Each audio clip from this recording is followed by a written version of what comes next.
आजकल तो हाथा देखते हैं, हाथा माथा प्रातः काल उठ के रघुनाथ था, माता पिता वो भी क्षत्रिय थे, प्रातः काल उठ के रघुनाथ था, माता पिता गुरु नामी माथा। माता पिता ये तो मुफ्त में भगवान मिले हुए हैं, प्रणाम करते थे। माँ बाप की दुआ कभी माँ की दुआ कभी खाली नहीं जाती। ये वो बात है जो भगवान से भी टाली नहीं जाती। जिसने बेटी को जन्म दिया ही नहीं, या बेटी की विदाई को क्या जाने। तो महाराज गांव के लोगों ने कहा मंदिर बनाना तो राम जी का बनाना है, खाली राम जी का नहीं, राम पंचायत है, राम लक्ष्मण सीता और साथ में हनुमान। बोले हम मूर्तियां सोने की लगाएंगे। श्रद्धा की बात है महाराज। सुनियारे के पास गए, पैसा भी दिया, सोना भी दिया, चांदी भी, जो लोगों ने दिया दान। बोले भाई इसकी मूर्तियां 4 बनानी है, राम लक्ष्मण सीता और हनुमान। तो सराफ कहता है भाई मूर्तियां 3 बनेगी, चौथी मूर्ति बनानी है, पैसा और लाओ। बोले लोगों ने और पैसा देना नहीं है, एक बार दे दिया। श्रद्धा से जो दान दिया वही होता है, जो मांग के लिया जाए वो दान नहीं होता, वो क्या होता है, जुर्माना होता है। बोले ऐसा करो एक मूर्ति पीतल की बना लेते हैं। बोले हाँ एक पीतल की बना लो। तो श्राप ने पूछा राम जी को पीतल का बना लें? बोले ना ना ना, राम जी को सोने का बनाना, वो तो मेरे आराध्य देव है। बोले लक्ष्मण को पीतल का बना लें? बोले ना ना, लक्ष्मण तो मेरे प्रभु राम की अर्धांगिनी है, वो जगत माता है। बोले लक्ष्मण को पीतल का बना दें? बोले ना ना, लक्ष्मण को भी सोने का बनाना, वो राम जी के छोटे। बोले हनुमान जी को पीतल का बना लें? बोले हाँ हाँ, मथे वटे पागे नाक टेढ़ा करेगा, हाँ हाँ हनुमान जी को पीतल का बना दो।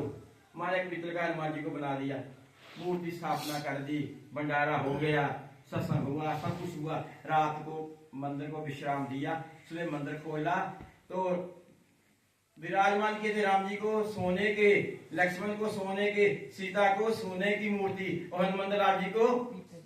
जब सुबह मंदिर खोला तो क्या देखा, हनुमान जी सोने के हो गए और राम जी पीतल के हो गए। भगत फिर राम के पास गए, अरे भाई ये क्या कर दिया तुमने, तुझे कहा था राम जी को पीतल का सोने का बनाना, तूने पीतल का बना दिया। बोले हमने सोने का बनाया था। बोले ये मूर्ति देख ले, ये पीतल की है। बोले कोई बात नहीं, ऐसी है, हमारे हाथ की कारीगरी है, अब मूर्ति उखाड़ो, दोबारा स्थापना कर देना, पूजा करके, और क्या होगा। मूर्ति उखाड़ी दोबारा, फिर राम जी को सोने का बनाया, हनुमान जी को पीतल का बनाया, फिर मूर्ति स्थापना करके भंडारा हुआ, यज्ञ हुआ, सत्संग हुआ, प्राण प्रतिष्ठा सब कुछ होने के बाद सुबह फिर मंदिर खोला अगले दिन। फिर देखा, क्या देखा, राम जी फिर पीतल के हो गए। हनुमान लाल जी, वो भगत कहता है, पुजारी कहता है, प्रभु हम आपको पीतल का नहीं दे सकते हैं, हमने आपको कितनी बार सोने का बनाया, पीतल के बन गए।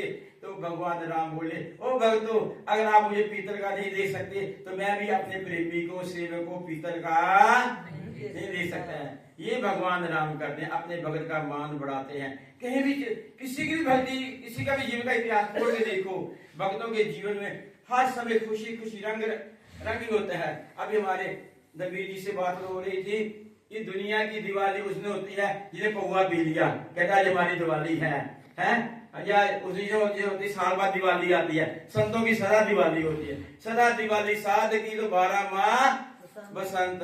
प्रभु का नाम लेने वाला महाराज वो हर हाल में खुश रहता है, प्रभु का नाम ही बड़ा है। संतों की सभा चल रही थी, उसमें एक विषय चला कि सबसे भाग्यहीन कौन है, सबसे भाग्यहीन कौन है।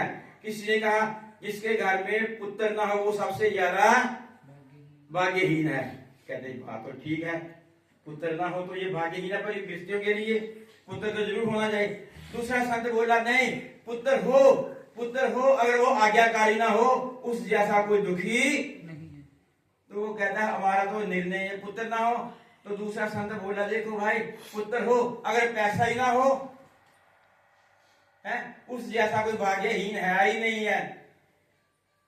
वो फिर संतों ने कहा नहीं भाई, पैसा भी हो, पुत्र भी हो, पैसा भी हो, अगर पत्नी जड़ेलू आ गई तो वो लड़ाकी आ गई तो वो सबसे ज्यादा भाग्यहीन है।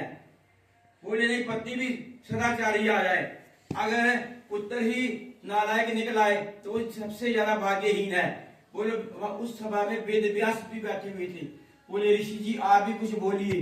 बोले हमारा तो ये निर्णय है, मनुष्य जीवन को प्राप्त करके जो परमात्मा का भजन नहीं करता, परमात्मा की भक्ति नहीं करता, उस जैसा भाग्यहीन कोई है ही नहीं है। इसलिए भजन करने के लिए मानव जीवन मिला। देखो एक एक अंग की कितनी कीमत है। ये हाथ देखो, ये 3 उंगली इधर है, 3 इधर है, 3 पोटे इधर है, 1 2 3 1 2 3 1 2 3। ये भगवान ने कब्जे लगाए। अगर भगवान कब्जे ना लगाता तो हम खाना कैसे खाते, हम कैसे खाना खाते। एक एक अंग की कितनी कीमत है। अब भगवान ने हमें फ्री में, मुफ्त में ये मानव जीवन दिया है। हम परमात्मा के गुणगान भी नहीं गा सकते। कहते हैं बूढ़े होके करेंगे, बूढ़े होके नहीं होता बाबा, भजन जवानी में होता है। इस वक्त ही कुछ विचार कर ले, फिर वेला ने आने दा, टुटा शीशा ना कारीगर जोड़ सके, भजिया मोती ना फिर गंडावने दा, डिग्गा फल ना डाली दे नाल जुड़दा, फिटिया दूध ना फिर जमावने दा, सब संत पुकार दे साईं लोका, यही वेला ही रब दे। अभी समय है, ये जीवन मिला है, फिर समय मिले ना मिले वक्त टल जाएगा, है ना बिगड़ा अभी कुछ जरा चेतला, वरना पिंजरे से पंछी निकल जाएगा। इसलिए मानव जीवन ये दुर्लभ है।